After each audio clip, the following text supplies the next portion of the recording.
Salut à tous, c'est Frafnir. La vidéo que vous allez voir est un entretien qui a été fait avec Antonin Hadjé, l'auteur d'Interfil, donc c'est un lien avec ma précédente vidéo, en avril 2019 aux locaux de l'association Graines d'Images de l'INSA Lyon.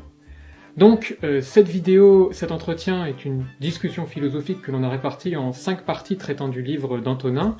Donc la première qui a parlé des émotions, la deuxième des sociétés de contrôle et des sociétés de surveillance, donc les thèses de Foucault et Deleuze, la troisième du fil rouge du livre, c'est-à-dire la servitude volontaire d'Étienne de la Boétie, la quatrième, donc les marginalisés du réseau et le traitement médiatique, et enfin la cinquième, si on peut parler d'une utopie ou d'une dystopie. Voilà, donc il y a un montage, il y aura des bandeaux pour pas que vous soyez perdus, il y a notamment un bon moment de montage, puisque l'une des caméras est pendant l'entretien tombée en rade, elle nous a lâchement abandonné. Moi, je pense qu'on peut parler de trahison. Mais sérieusement, donc j'ai découpé, comme je l'ai dit, cet entretien en 3 vidéos pour que ce soit plus digestible, qu'on puisse le manger. Ben là on le voit, mais on le mange pas. J'ai rajouté en plus 3 petites vidéos bonus qui suivront, assez courtes, où je parle d'éléments que je n'ai pas pu approfondir pendant l'entretien, donc qui sont les émotions, la définition historique et scientifique, les sociétés de contrôle pour Gilles Deleuze, et ce qu'est une utopie, ce qu'est une dystopie, une contre-utopie, les différences entre elles. Donc voilà, j'espère que ça va vous plaire, bon visionnage. A plus.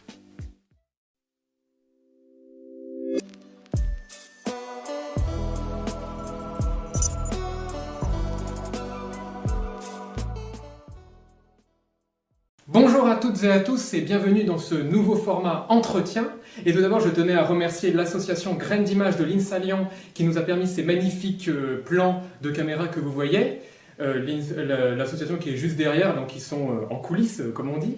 Et donc je disais un format entretien et pas n'importe lequel, puisque nous recevons aujourd'hui l'auteur d'Interfil, sorti chez Pocket Jeunesse en 2018, Antonin Hadjé. Bonjour. Bonjour. Alors je vais peut-être te laisser te présenter pour commencer. Oui, déjà pour commencer, je vais te remercier de m'avoir proposé de faire ce format particulier d'interview, réflexion qui m'intéressait beaucoup pour réfléchir moi-même sur mon livre. Je veux aussi remercier l'asso qui nous accueille parce que c'est très sympa, tout simplement, de mettre à disposition ce matériel et leur temps.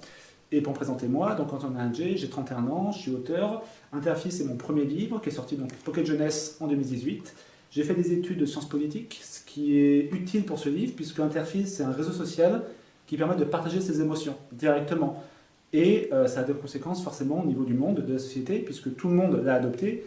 Et donc, ma culture de sciences politiques, ma culture G, m'a servi aussi pour réfléchir un petit peu aux conséquences d'un tel système. J'ai aussi beaucoup voyagé au Japon, en Argentine, au Canada, ce qui m'a permis de m'ouvrir à d'autres cultures et de voir aussi que... chaque pays a une manière différente d'aborder des choses, et notamment on verra que dans Interfil, chaque pays, chaque société aborde de manière différente Interfil. Alors comme vous l'a déjà présenté Antonin Hadjé, aujourd'hui on va avoir un petit format plus réflexion, si vous voulez avoir plus de conseils sur l'écriture ou la façon dont le livre s'est écrit. Je mettrai dans la description en lien le blog de l'auteur où tu donnes des conseils d'écriture, et sa chaîne YouTube aussi, puisqu'il en a Très modeste, lui aussi. très modeste. Et donc aujourd'hui, nous allons traiter quelques points philosophiques, quelques réflexions qui sont apportées par l'ouvrage. Alors pour commencer, on va traiter du sujet principal puisque c'est quand même les émotions. Alors peut-être que tu peux donner ce que tu définis par émotion, ce que tu as entendu par émotion dans l'ouvrage. Oui, alors j'ai juste commencé, si ça te va, comme peut-être... Alors j'imagine que tout le monde n'a pas lu le livre, tout le monde ne sait pas exactement de quoi il s'agit, donc pour repréciser, donc Interfil, ça se passe dans une quarantaine d'années à peu près, il n'y a pas de date précise. Je n'ai pas mis de date parce que je me dis, si un jour, si j'avais mis 2040 et qu'on arrive en 2040 et qu'il n'y a pas Interfil, ça ne marcherait pas. Donc voilà, ça se passe dans un futur proche. Donc il y a des voitures autonomes, des choses comme ça. On n'est pas très loin de maintenant. Ça reste de l'anticipation, voilà. C'est de l'anticipation, voilà, exactement. Il n'y a pas eu de post-apocalypse, de catastrophe apocalyptique, etc. C'est une prolongation de notre futur. On mange des insectes, voitures autonomes, voilà, ce genre de choses. D'ailleurs, RT, si vous aussi vous mangez des insectes à la maison, voilà, je te laisse gérer ta communauté. Et qu'est-ce que je voulais dire? Je dis souvent tatata quand je ne sais pas trop. Donc, dans une société futuriste, qui est le prolongement de la nôtre. Voilà. Et en fait, depuis 20 ans, existe Interfil, qui est un réseau qui permet de partager ses émotions. Donc on a une puce de l'oreille gauche, et quand on la met, tout le monde ressent les émotions de ceux qui sont aussi connectés. Sachant que c'est géolocalisé, donc par exemple je ressentirai tes émotions très fortement, un peu moins de toutes les personnes qui sont en coulisses, et encore moins ceux qui sont plus loin. Et forcément, nouveau gadget, les gens ont adopté à l'immense majorité mondiale ce réseau, puisqu'en plus c'est aussi une volonté des gouvernements de démocratiser cette utilisation. Et la conséquence, c'est que maintenant, les gens qui sont plus connectés à Interfile sont un peu mal vus, c'est-à-dire qu'ils ont quelque chose à cacher, pourquoi est-ce qu'on ne peut pas ressentir leurs émotions, etc. Et ensuite, donc ça c'est juste pour le côté philosophique, sur l'histoire, il y a un héros qui a 16 ans, qui a toujours vécu avec Interfile, qui s'appelle Nathan, et un jour, son professeur de philosophie va faire quelque chose de complètement fou devant ses yeux, et Nathan ne va rien ressentir. Et il aurait dû ressentir quelque chose face à ça, donc il va dire c'est pas normal, là j'aurais dû ressentir quelque chose, il y a un truc qui ne va pas avec Interfile. C'est pas aussi clean que ce qu'on nous laisse penser, donc il va commencer à enquêter, rencontrer des sans-raison, on en reparlera ensuite, et c'est le début d'une aventure époustouflante. Donc voilà, donc ressentir les sentiments, puisque l'auteur traite beaucoup des émotions. Donc une émotion, pour rappeler scientifiquement, c'est une conséquence, quelque chose d'affectif qui est très court et intense dans le temps. Mais ce qui est intéressant, c'est que l'auteur n'a pas pris la définition scientifique d'émotion, mais plus la définition philosophique, qui nous renvoie par exemple à la passion de Spinoza. Donc dans les passions, il y a les humeurs, les émotions, les attitudes. Et donc, dans le livre, les personnages non plus, c'est pas qu'ils n'ont plus d'émotions, c'est qu'ils vont changer leur façon de percevoir les émotions, d'interagir avec elles. Exactement. En fait, une émotion, je vais rajouter un. Alors effectivement, c'est pas dans les définitions classiques des émotions, mais pour moi, l'émotion, c'est aussi, on va dire, un sixième sens. C'est-à-dire que les sens, ça sert à quoi? Ça sert à appréhender l'environnement dans lequel on se trouve. Donc il y a la vue, l'ouïe, l'odorat, le toucher et le goût. Il y a aussi le sens de l'équilibre, des choses comme ça qui ne sont pas dans les sens officiels. Mais une émotion, c'est quoi? C'est aussi une manière d'apprendre son environnement. On est dans une ruelle sombre, on a peur, c'est une émotion qui nous dit « méfie-toi, il y a peut-être quelque chose qui peut se passer ».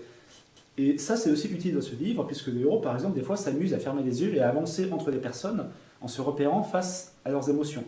Donc l'émotion, c'est ça de ce livre, c'est aussi, entre guillemets, une marchandise, puisque le succès d'Interfile, c'est l'échange de ces émotions. Même si c'est gratuit, voilà, c'est un échange. Et je ne sais plus ce que je voulais dire après ça. Voilà, mais en fait, peut-être que tu peux donner un exemple, une illustration concrète de ce que peut avoir une situation commune avec les émotions, puis une situation avec Interfile. Voilà. En fait, exactement, parce que quand on sait que les autres personnes ont des émotions, forcément, on va les modifier. C'est comme quand on met une photo sur les réseaux sociaux, parce que Interfile est comme une métaphore des réseaux sociaux actuels, projetés de futur, c'est un peu l'essence de la science-fiction, c'est penser au présent à travers une histoire futuriste. Et si on met une photo sur les réseaux sociaux, ça ne va pas être la même que si c'est une photo qu'on envoie qu'à sa famille, ou que pour nous, forcément. Que ce soit volontaire ou pas, qu'elle soit mal faite ou pas, on va forcément y réfléchir. On va réfléchir à l'impact qu'aura la photo face à une masse de personnes qu'on ne connaît pas forcément.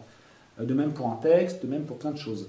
Et là, c'est pareil, en fait. Comme on sait que nos émotions sont perçues par les autres, forcément, on va les contrôler, modifier. Donc on va me dire, on ne peut pas contrôler les émotions, mais si, en fait, ils vont un peu canasser leurs émotions, ils vont trouver des astuces pour les atténuer, par exemple. C'est-à-dire que Nathan, le héros, son truc, c'est de regarder le ciel.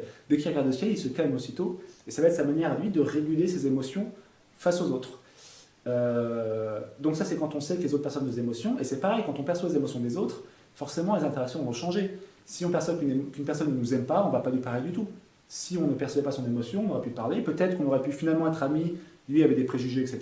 Peut-être pas, mais dans tous les cas, ça va changer. Et un exemple précis, on rencontre une personne, on tombe amoureux d'elle. Avant, la question c'est est-ce qu'elle m'aime ou est-ce qu'il m'aime, est-ce que la personne est intéressée par moi, est-ce qu'elle ressent la même chose que moi? Là, en fait, on n'a plus ces questions-là. On voit la personne, on ressent quelque chose, on sait directement si elle ressent aussi quelque chose. Donc, oui, parce qu'on perçoit les émotions immédiatement, elles sont visibles. Et elles ne montrent pas peut-être... En tout cas, les gens leur font confiance. Comme on fait confiance sur les réseaux, à ce qu'on voit sur les réseaux, même si c'est des fake news. C'est-à-dire qu'il y a une confiance qui est établie, parce qu'on se dit, de toute façon, moi je fais ça, eux font ça, donc il y a une espèce de connivence qui se fait forcément. Et donc, la passion amoureuse, en fait, si elle avait interféré des débuts de l'humanité, il y aurait 90% des livres qui n'existeraient pas, puisque toute la construction du sentiment amoureux n'existe pas, puisque, en fait, d'un coup, on sait si on est aimé ou pas, ou si on aime ou pas. Par conséquent, c'est instantané.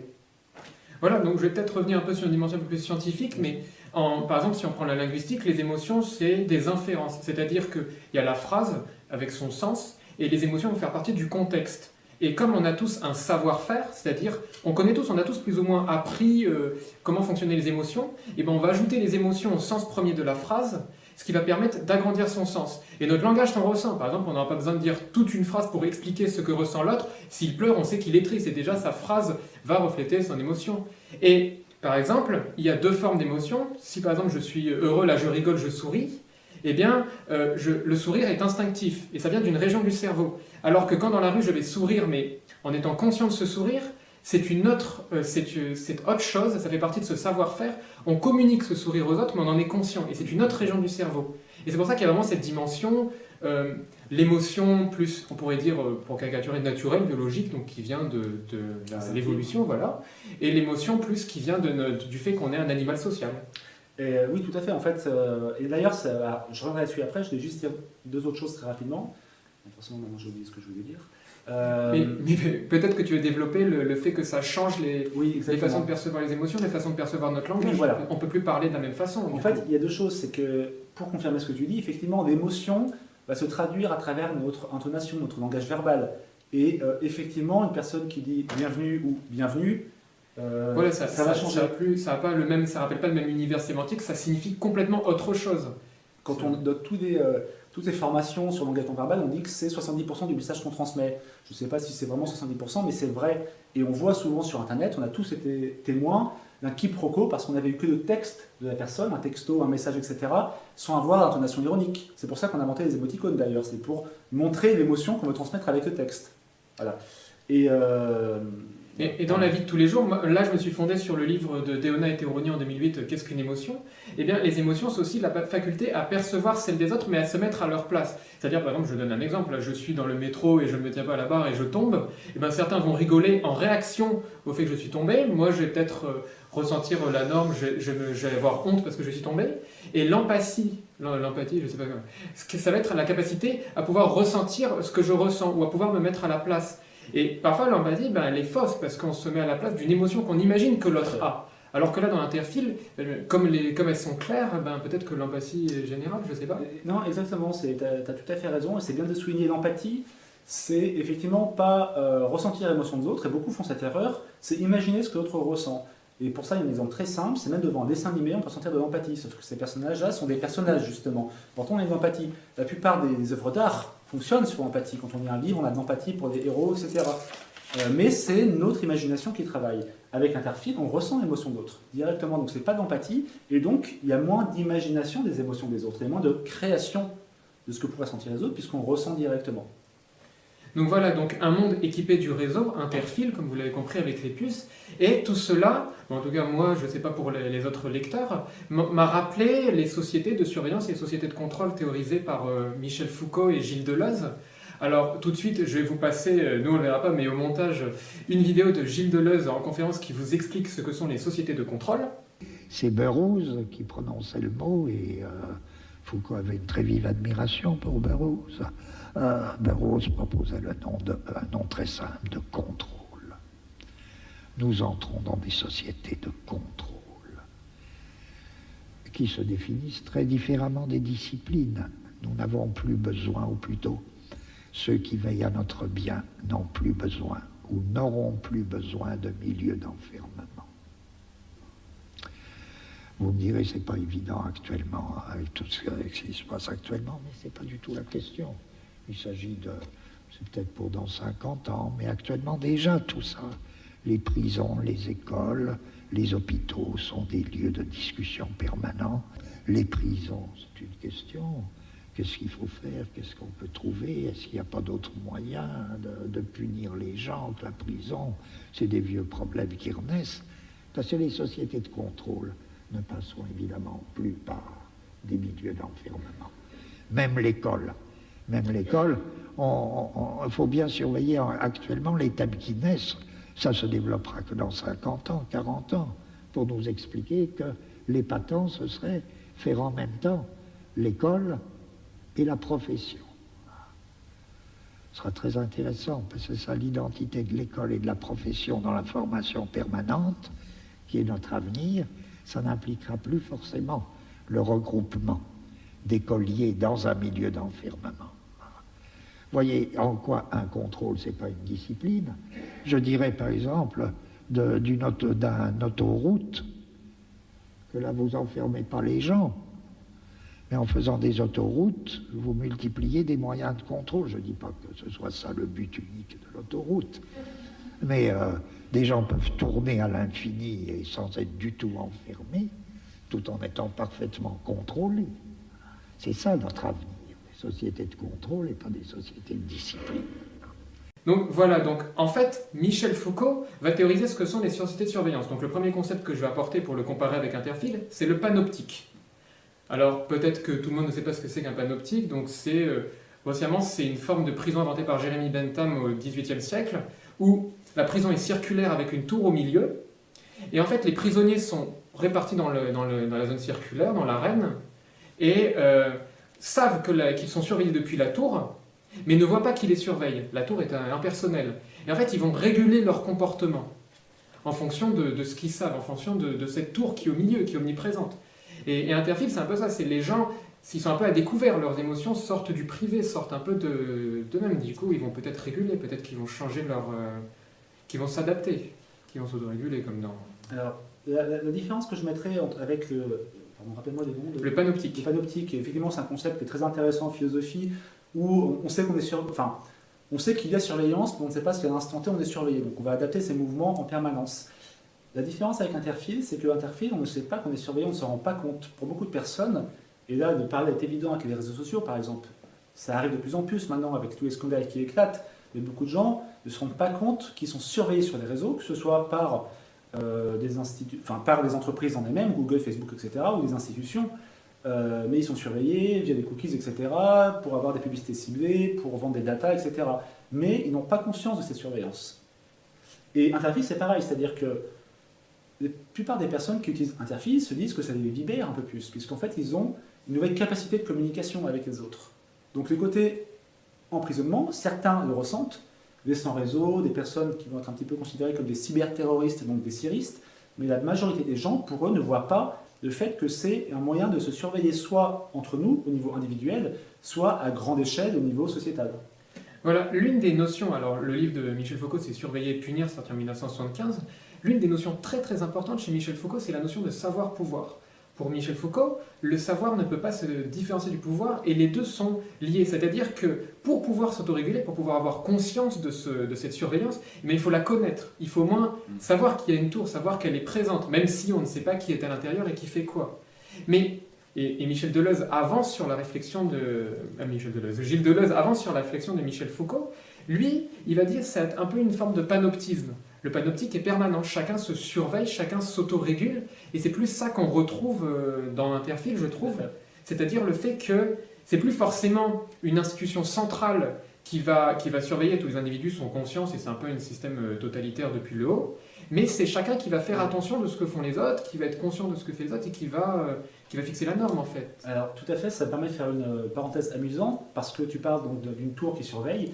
Il s'avère que dans la ville que j'ai créée, au milieu, il y a une gigantesque tour blanche, on ne sait pas trop ce qu'il y a dedans, mais elle est présente. Donc est-ce que c'est une tour de surveillance? On ne sait pas, on le saura un peu plus dans le tome 2 d'ailleurs. D'ailleurs, il me semble que certains personnages font la supposition que cette tour est le centre du réseau, ou c'est pas présenté tel quel C'est implicite, c'est pas un élément central de la narration par contre. Et est-ce qu'ils en ont conscience de cette tour, ou pas du tout dans leur quotidien? Pour eux, c'est un peu comme la tour Eiffel, où c'est plus un symbole de la ville en fait, qui est au centre, parce que la ville est découpée en différents quartiers qui sont concentriques, et au centre, qui est un peu le centre des affaires, on va dire la défense de la ville, il y a cette tour, mais qui est un peu comme la tour à Dubaï, qui est plus une tour de prestige pour beaucoup de personnes. Je ne dis pas ce qu'il y a de la tour, que pour autre chose. C'est assez intéressant cette notion de découpage de la ville, puisque je vais revenir sur les 6 critères que propose Foucault pour définir ce que c'est le panoptique.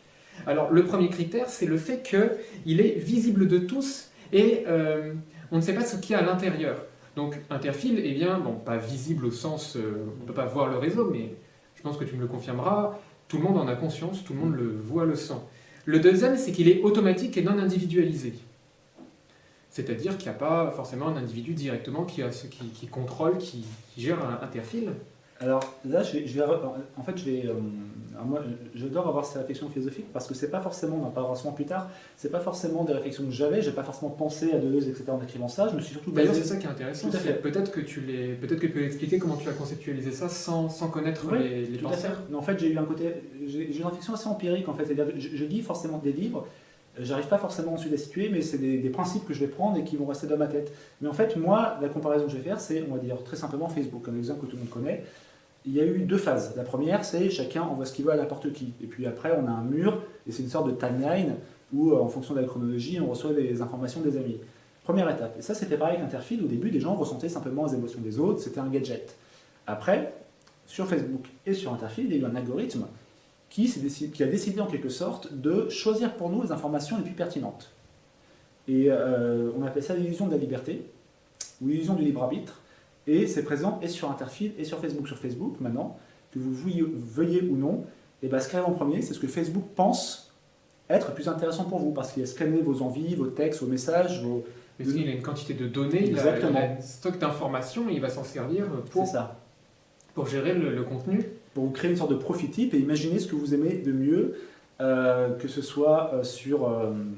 si vous avez passé 2 secondes de plus sur telle vidéo, et ben, il va dire c'est ce genre de vidéo qu'il préfère, etc. Autre chose, maintenant, de plus en plus, il y a des actions volontaires, notamment par exemple suite à l'élection de Trump. Alors, je ne sais pas si c'est vraiment à cause de ça, mais en tout cas, maintenant, les groupes sont plus mis en avant que les pages médias sur Facebook. Ce qui veut dire que, et moi je suis sur quelques groupes par exemple, et il y a encore 6-7 mois, et ben, j'avais un mur Facebook normal, et maintenant, avant tout, c'est les groupes. Donc il y a des choix comme ça qui sont faits, mais on pense que c'est des informations qui viennent aléatoirement nous voir, mais c'est parfaitement pensé.